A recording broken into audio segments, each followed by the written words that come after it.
The storm came down like the heavens had split open, roaring across the plains as if God himself had peeled back the sky. Rain hammered the wooden skeletons of the old frontier, carving rivers through dust and memory alike. And through that river of cold and misery rode a lone figure. Head down, coat torn, eyes sharp despite the pain swimming behind them. Mara Ellsworth had been running for 2 days. No wagon, no shelter, no hope, just the thunder at her heels and the men who wanted her dead. By the time she saw the dim lantern glow of the ranch house, she was soaked through, shivering like a leaf in a winter creek. She slid off her horse, boots sinking into mud, and stumbled toward the porch. Lightning cracked overhead, lighting the valley with a blinding white flash. Her fist hit the door only once. It opened before the echo faded. A tall man stood in the frame, broad-shouldered, coat half-buttoned, eyes calm as old river stone. He took one look at her drenched state. "You're soaked," he said quietly. "Come in before the storm finishes what it started." She hesitated. A stranger's door was often more dangerous than the storm outside. But the warmth inside, glowing firelight and a smell of cedarwood, pulled her in like a lifeline. He closed the door gently behind her. "Name's Jonah Hale," he said. His voice was low, steady, the voice of someone who didn't rattle easily. Mara wrapped her arms around herself. Mara Ellsworth." Jonah nodded, as though he already knew the weight behind her name. He draped a blanket over her shoulders, moved with a quiet grace uncommon for ranchers who usually stomped heavy as cattle. And that, children, is the first sign that Jonah Hale was no ordinary rancher. But folks back then didn't know that. They only knew a quiet man lived alone at the edge of the canyons, a man who watched lightning like he'd seen far worse. Outside, thunder rolled again, long and angry. Inside, Mara whispered, "Thank you. I didn't know where else to go." Jonah simply said, "You're safe here," a promise he had no reason to make, a promise he would soon have to defend.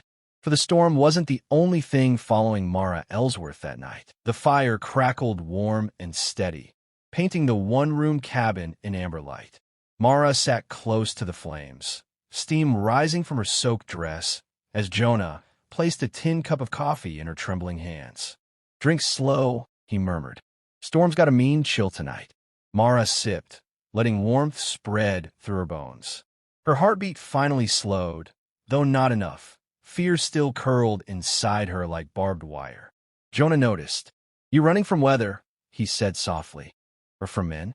Her hands tightened around the cup. "Both." He didn't pry, didn't push, just waited, like the canyon waits for an echo. Finally, Mara whispered, "Blackthorn Riders.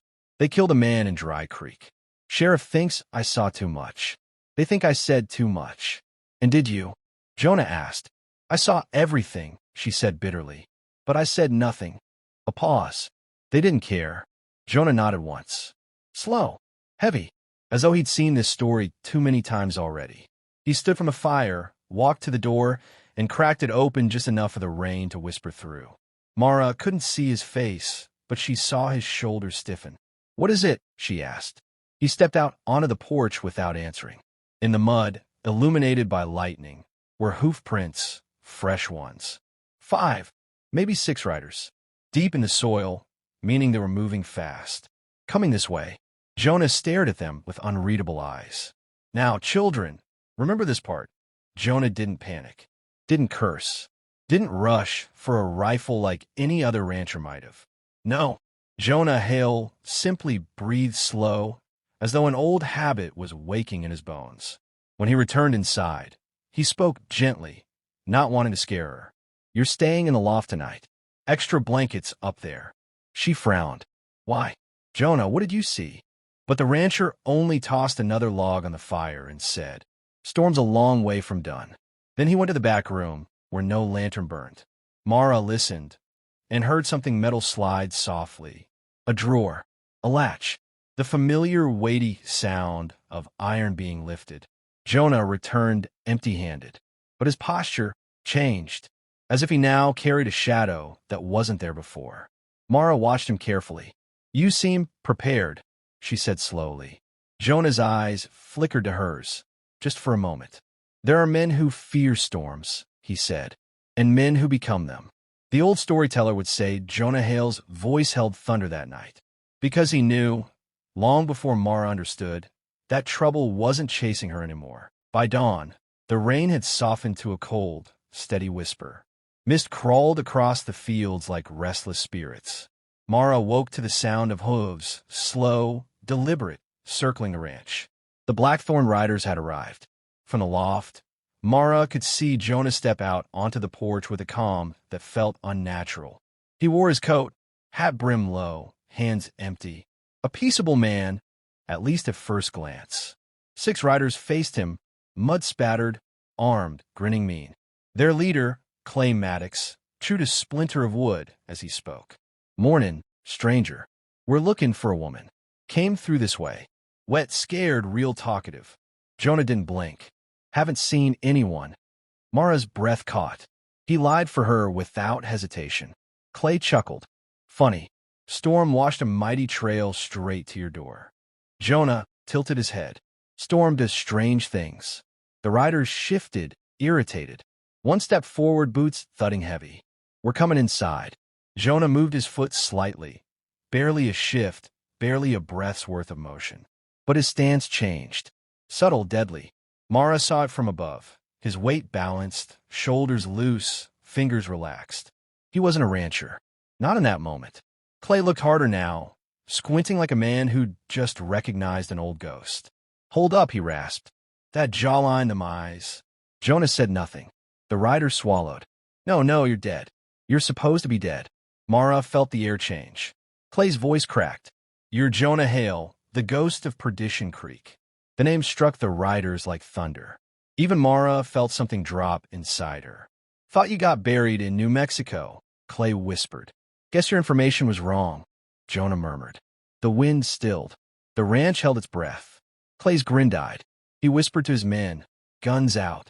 And that, children, is when Jonah Hale's quiet eyes turned cold. Colder than the storm. Colder than the fear in the men who thought they could threaten him. The riders had come hunting, but they had no idea what kind of legend they cornered on that porch. The first gun cleared leather, but Jonah's hand was already moving. A flash. A crack like the sky splitting open. Clay's revolver clattered to the porch, his hand bleeding. The riders froze. Jonah's pistol almost seemed to appear from thin air, silent, deliberate, as if the storm itself had formed it. "Leave," he said. Clay snarled through the pain. "Kill him." Gunfire erupted in a wild storm of lead and fury. But Jonah Hale didn't fight like a man. He fought like a myth.